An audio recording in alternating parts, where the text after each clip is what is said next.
السلام علیکم بلال احمد صاحب، آپ کا خیر مقدم ہے. آپ سے ہم آج کچھ سوال کرنا چاہتے ہیں. وقت کی قلت کی وجہ سے ہم 3 ہی سوال پوچھیں گے اس پرٹیکولر کلپ میں. پہلا سوال ہے، مسلمانوں میں سائنسی مزاج کا فقدان پایا جاتا ہے. آپ کیا سمجھتے ہیں اس چیز کا کیا اثر ہے عالمی سطح پر؟ دیکھیں بھی پریکٹیکل، یہ صرف آج جو ہم دیکھتے ہیں، آج جو صورتحال ہے مسلمان کا، ہمیں لگتا ہے کہ مسلمانوں کے اندر سائنسی فقدان پایا جاتا ہے. یہ کسی حد تک صحیح بھی ہے. آپ نے سنا ہی ہوگا کہ بہت ساری کتابوں میں لکھا بھی ہے، جس کو لوگ نوٹ بھی کرتے ہیں کہ مسلمانوں کے ایک زمانہ ایسا پایا جاتا تھا جس کو گولڈن پیریڈ بولتے تھے. ٹھیک ہے نا، گولڈن ایج. ہاں، گولڈن ایج. مطلب کہ اسلام کا وہ ایک گولڈن پیریڈ اس لحاظ سے سمجھا جاتا ہے کہ اس ٹائم کے لوگ جتنے بھی اسکالر تھے انہوں نے سائنس پہ زیادہ کام کیا ہے. بہت ساری ریفرنس بھی ملتی ہے، لیکن اس کا یہ مطلب نہیں ہے ہر قوم کے ساتھ ہوتا ہے. جو آج لوگ آپ کو نظر آتے ہیں کہ سائنس کے ساتھ بڑی وابستگی ہے ان کی، یا بڑے بہت حد تک وہ آگے بھی جا چکے ہیں، یہ ہمارے ساتھ بھی تھا اور ان کے ساتھ بھی ہو سکتا ہے. اور اگر آپ کمپیریٹیولی دیکھو گے، پہلے زمانے میں مطلب ان کے اندر بھی یہ طرح کی چیزیں پائی جاتی تھیں. اب یہ دیکھنا ہے کہ یہ چیزیں کیوں پائی جاتی ہیں. یہ صرف مسلمانوں کے اندر نہیں بلکہ ہر قوم کے اندر پایا گیا ہے. اصل میں ہوتا کیا ہے، جو جن پہ کوئی بھی قوم بھروسہ کرتا ہے وہ اصل میں اس قوم کے اسکالرس ہوتے ہیں، جو وقت کے پائناز ہوتے ہیں، جن پہ وہ بھروسہ کرتے ہیں. دیکھا یہ گیا ہے کہ ہر زمانے میں لوگ زیادہ تر جو مذہبی وابستگی ہوتی ہے لوگوں کی، اس کے جو بڑے مطلب جن پہ وہ بڑا اعتماد کرتے ہیں، چاہے کسی بھی نام کا ہو، چاہے وہ اسکالر ہو، چاہے وہ مذہبی کوئی شخصیت ہو، تو ان پہ بہت نربھر کرتا ہے، ڈپینڈ کرتا ہے کہ وہ اپنے قوم کو کس طرح لے جانا چاہتے ہیں. اور ہمارے یہاں یہ دیکھا گیا ہے کہ جو ہمارے یہاں مطلب بعد کے لوگوں کے اندر یہ دیکھا گیا، انہوں نے اپنے عقائد اور اپنے فقہی نظریات پہ زیادہ فوکس دینا شروع کر دیا ہے. آج بھی یہ چیزیں زیادہ پائی جاتی ہیں. یہی وجہ ہے کہ لوگ آج بھی وہی ہے، ذہانت وہی بھی ہے، لیکن جو چیز ہمارے اندر کمی پائی جاتی ہے وہ یہ کہ جو ہمارے تھوڑا اسکولز ہیں وہ زیادہ اس پہ زیادہ سٹرس نہیں دیتے. یہی وجہ ہے کہ جو ہمارے انڈیا میں سر سید احمد خان جیسے لوگ تھے، ان کو اس طرح کے لوگوں نے اگینسٹ اسلام قرار دیا گیا. آپ کو پتہ بھی ہوگا کہ اس نے مطلب اس زمانے میں سائنسی علوم پہ زیادہ زور دینے کی سٹرس یا مطلب اس پہ تاکید کی تھی، تو لوگوں نے اس طرح کے لوگوں نے اس کو اسلام سے خارج قرار دیا. تو آپ کا کہنے کا مطلب ہے کہ ہر ایک قوم میں عروج اور زوال آنا ہی آنا ہے. بالکل. تو ارتقا بھی ہوتا ہے. صحیح ہے. یہ چیزیں ہر قوم میں پایا جاتا ہے. آج اگر آپ کو یہ لگ رہا ہے کہ مسلمان کے اندر یہ چیزیں پایا جاتا ہے، تو ہو سکتا ہے آگے کی 10 15 20 یا نیکسٹ صدی میں یہ چیزیں دوسری قوم میں بھی پایا جا سکتا ہے. تو کیا ہم ایسا کہہ سکتے ہیں کہ سائنسی مزاج کی فقدان یا کمی کی وجہ سے ہی عروج اور زوال کا جو ہے ڈائریکٹ ریلیشن ہے؟ ایسا بالواسطہ یا بلا واسطہ کوئی نہ کوئی ریلیشن ڈائریکٹلی ہے. کیونکہ آپ نے شروع میں کہا کہ جو زوال کی وجہ ہے یا زوال جو آ چکا ہے، وجہ یہ بھی ہے کہ آج کے زمانے میں زیادہ سٹرس دیا جاتا ہے. جو بھی differences of schools of thought, جو مختلف عقیدے ہیں یا بہت سارے معاملوں میں ڈفرینسز ہیں امت مسلمہ کے اندر، تو کیا یہی وجہ ہے؟ میں پہلے ہی اس بات پہ تذکرہ کر چکا ہوں، یہ کہ آج کے مطلب خاص کر میں امت مسلمہ کی بات کر رہا ہوں، کوئی بھی سیکٹ ہو وہ زیادہ طور اپنے نظریات اور عقائد پہ زور دیتے ہیں.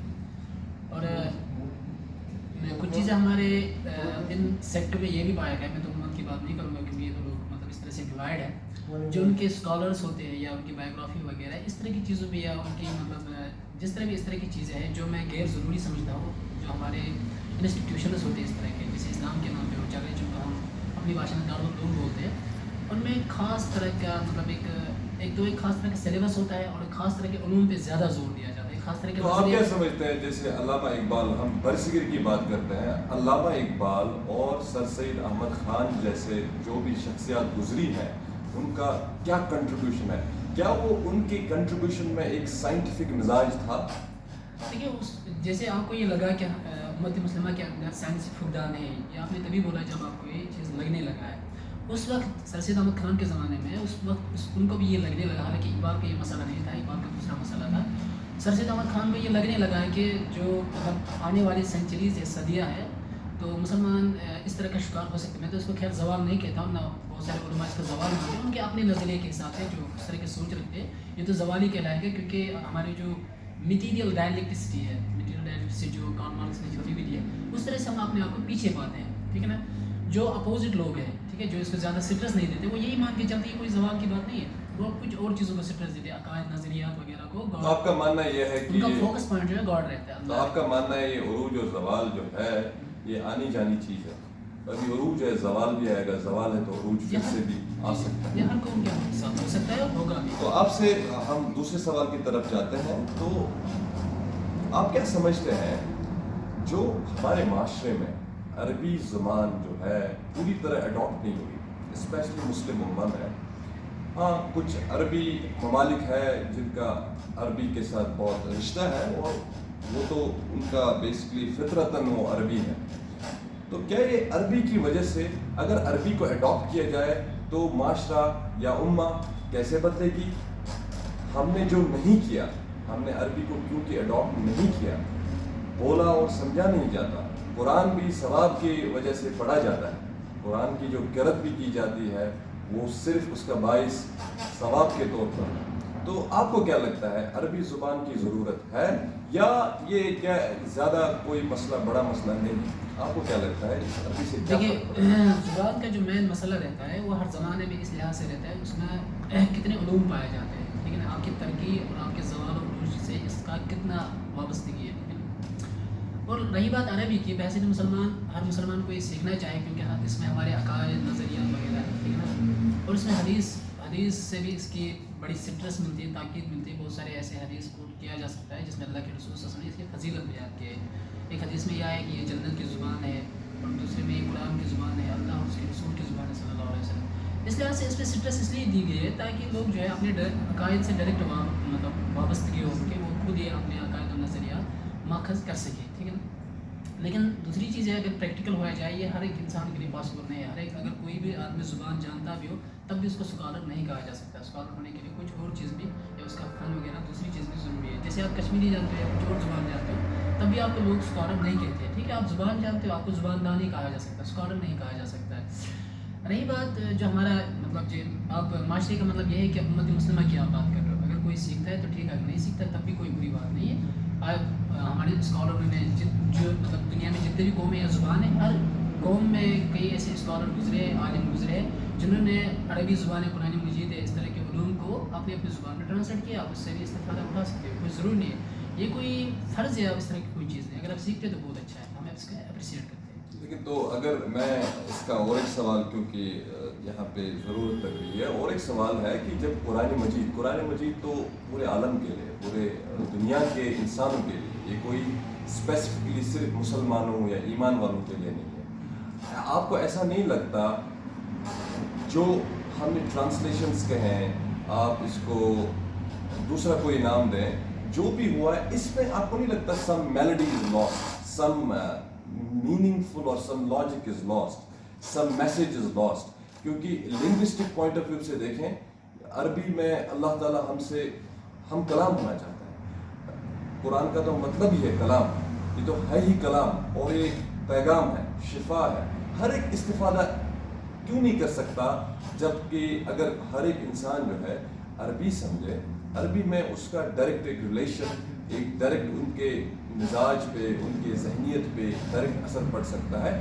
وہ بات کی بات ہے، بہت سارے لیئرس ہیں، جیسے ہر ایک سوسائٹی میں ہر ایک تو انسان جو ہے وہ برابر نہیں ہے from logical point of view, from sense of comprehension. وہ ہر ایک چیز جو ہے ہر ایک انسان کی الگ الگ ٹریٹس ہیں.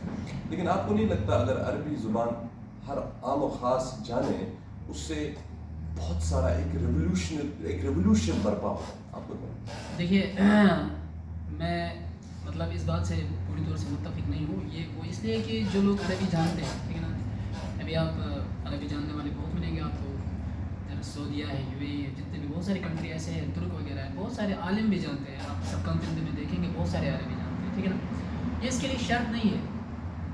دیکھیے ذہانت کا ایک رینج ہوتا ہے، ٹھیک ہے. کوئی بھی کچھ بھی جانے، کوئی عربی کتنا ہی جانے، تب بھی وہ قرآن کو یہ دعویٰ نہیں کر سکتے میں نے اس کو کمپلیٹلی سمجھا ہے. تبھی تو اختلاف پایا جاتا ہے. یہ اختلافات صرف انڈیا میں اس لیے یا انڈیا سب کانٹیننٹ میں اس لیے نہیں پایا جاتا، یہ غیر زبان دانوں میں اس لیے نہیں پایا جاتا کیونکہ ان کو عربی کا علم نہیں ہے، ٹھیک ہے نا. یہ اصل میں وہیں سے شروع ہوا ہے جہاں سے لوگ عربی جانتے ہیں.